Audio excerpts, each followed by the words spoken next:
Saudara-saudariku terkasih, salam sehat dan sukacita selalu berkah dalam.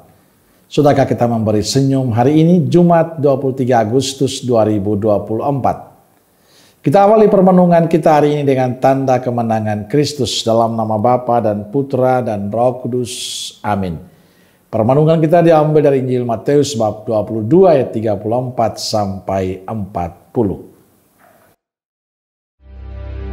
Ketika orang-orang Farisi mendengar bahwa Yesus telah membuat orang-orang Saduki itu bungkam, berkumpullah mereka, dan seorang dari mereka, seorang ahli Taurat, bertanya untuk mencobai dia. Guru, hukum manakah yang terutama dalam hukum Taurat? Jawab Yesus kepadanya, Kasihilah Tuhan Allahmu dengan segenap hatimu, dan dengan segenap jiwamu, dan dengan segenap akal budimu. Itulah hukum yang terutama dan yang pertama. Dan hukum yang kedua, yang sama dengan itu, ialah, kasihilah sesamamu manusia seperti dirimu sendiri. Pada kedua hukum inilah tergantung seluruh hukum Taurat dan kitab para nabi. Saudaraku terkasih, seorang ahli Taurat bertanya pada Yesus, Guru, hukum manakah yang terbesar dalam hukum Taurat? Jawab Yesus, kasihilah Tuhan Allahmu dengan segenap hatimu, dengan segenap jiwamu, dengan segenap akal budimu. Itulah hukum yang pertama. Dan hukum yang kedua yang sama seperti itu ialah, kasihilah sesamamu manusia seperti dirimu sendiri. Pada kedua hukum itulah tergantung seluruh hukum Taurat dan kita para nabi. Saudaraku terkasih, mengapa ahli Taurat bertanya tentang hukum yang pertama dan utama?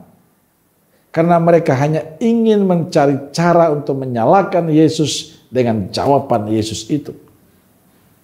Mereka tahu bahwa hukum Taurat mengajarkan kasih. Mereka mengerti itu.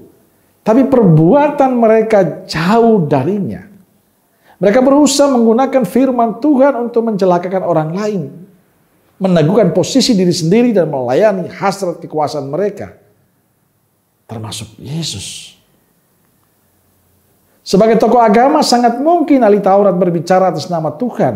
Dan padahal mereka mempunyai agenda tersembunyi. Hal ini sangat melukai hati Yesus. Maka Yesus mendengungkan lagi perintah yang sangat penting bagi orang Yahudi, yaitu perintah untuk mengasihi Allah dengan segenap hati, jiwa, dan akal budi.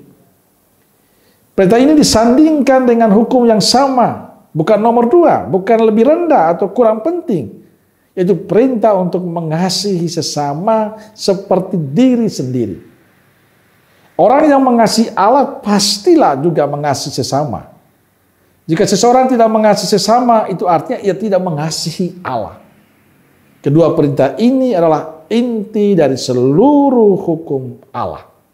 Saudaraku terkasih, saya percaya, kita meyakini bahwa kebutuhan untuk dicintai, diterima, diakui itu hal yang sangat normal. Tapi janganlah hal itu membawa kita pada hasrat kekuasaan yang tidak baik. Apalagi membuat kita atas nama Tuhan untuk berbuat jahat pada sesama. Sejatinya kasih yang Alkitab ajarkan tidak bersifat tingkatan, melainkan berkaitan dengan menyatukan antara mengasihi Allah, diri sendiri, dan sesama. Maka kita perlu belajar untuk mengasihi Allah, mengasihi diri dan sesama dengan benar.